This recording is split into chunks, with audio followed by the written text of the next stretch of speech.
YouTube, what up? Welcome to another edition of Wrestling with Watts, and I'm Watts. Today, I want to talk about booking again, but I want to talk about it in a way where a lot of the gimmick type of matches or gimmick tournaments and stuff like that, they're created or was created to give opportunities to mid-card guys that they see as main event talent. Basically, for lack of a better term, it would be a launch pad into the main event. Things such as Money in the Bank, things such as King of the Ring, these are all supposed to be launch pads to make a mid-card guy look like a believable main eventer. The Royal Rumble, I'll reserve the Royal Rumble for another time, mainly because it's a 30-man battle royal and it's pretty much a free for all. Anybody can enter and get an opportunity. I'm more so referring to the matches that were literally made for guys to climb that ladder. No pun intended. So I say all of this because I was looking at the King of the Ring brackets, and it's kind of asinine to me. It's absurd that we got a good amount of. Actually, we got too many former world champions in the King of the Ring tournament. Back in the day, the King of the Ring tournament was created to build a new star. It was the launch pad to get to the World Heavyweight Championship or the WWE Championship.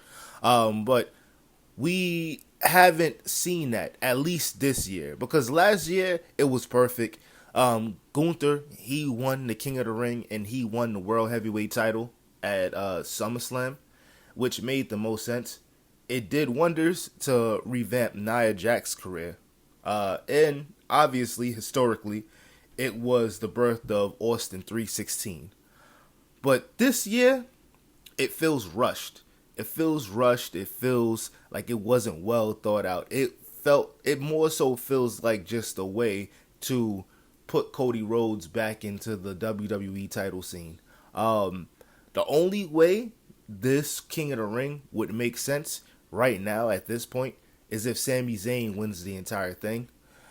I say all of that because let's do a count of all of the former world champions that's in this match. We got, for starters, we have Cody Rhodes, WWE champion, a guy who is already a made man. He didn't have to win or get a title shot by way of King of the Ring. Who else?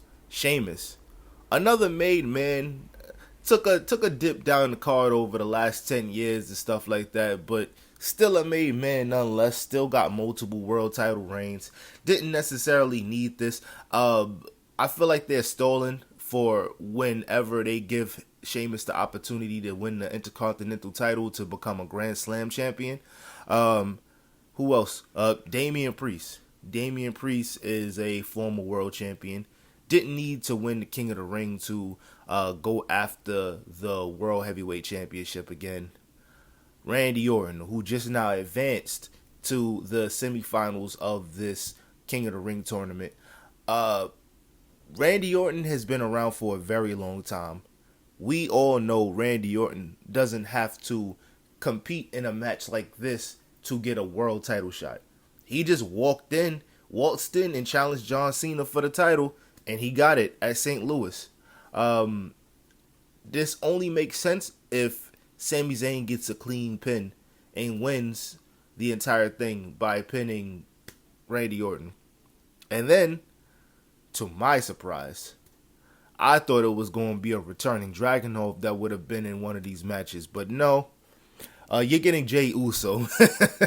You're getting Jey Uso, who is another former world champion who just now lost the World Heavyweight Championship to last year's King of the Ring winner, Gunther. And the more I look at these type of things, it feels like the booking contradicts itself every single time. Either the booking is contradicting itself, or bookers, Triple H, Paul Levesque, are playing on our intelligence. Because there's no reason why there should be 5 former world champions in a match that's supposed to launch pad somebody else that never won the championship into main event status or stardom, superstardom. And I have the same problem with the Money in the Bank. I'm not anal about having former world champions in the match, but they shouldn't be winning the match. They should not be winning the match. Seth Rollins winning this Money in the Bank match makes no sense.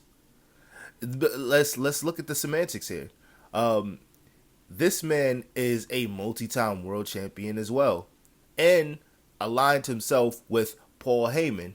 So what bothers me about this entire ordeal is they gave Sami Zayn an ultimatum and said, listen, if you don't get in our way, we'll send you to SmackDown and you can win. You can get a championship match for the world title, the WWE title. All you got to do is just stay out of our way. Wouldn't it make more sense? And tell me if I'm wrong, but wouldn't it make more sense that would be reserved for Seth Rollins? Why are you fighting for so much power, or you're on an expedition for power, when Paul Heyman could just do talking and get a world championship handed to anybody? Isn't that the reason that you aligned with him in the first place? Why did you have to enter the Money in the Bank match and win the Money in the Bank match to get absolute power? Now, one could say that it makes sense from a standpoint of taking the easy way out, because now all Seth Rollins has to do is wait till his opponent is weakened, or wait for the world champion to be weakened to go cash in. Yeah, that could be a thing, but no. That still doesn't make sense, and it still doesn't track in my eyes, due to the fact that if Paul Heyman has this much power to get people WWE championship matches, why not just wait until the world champion is beaten and already bruised in less than 100%, and just come out and be like, oh, well, guess what? Your night is not over. You have a match right now with Seth Rollins. Seth Rollins get the easy win. I feel like this stuff books itself, but they make this booking stuff seem like it's so intricate, and it's like it's not that deep at all. But it leaves a bad taste in my mouth that we don't get to see new faces get opportunities for the World Heavyweight Championship. I'm not saying they have to win out the gate, but seeing some new faces in the upper mid card would be cool, because that used to happen a lot back in the day. Guys that we know probably wasn't going to win the world title got shots at the world title while also holding down the mid-card scene and winning the multiple mid-card championships.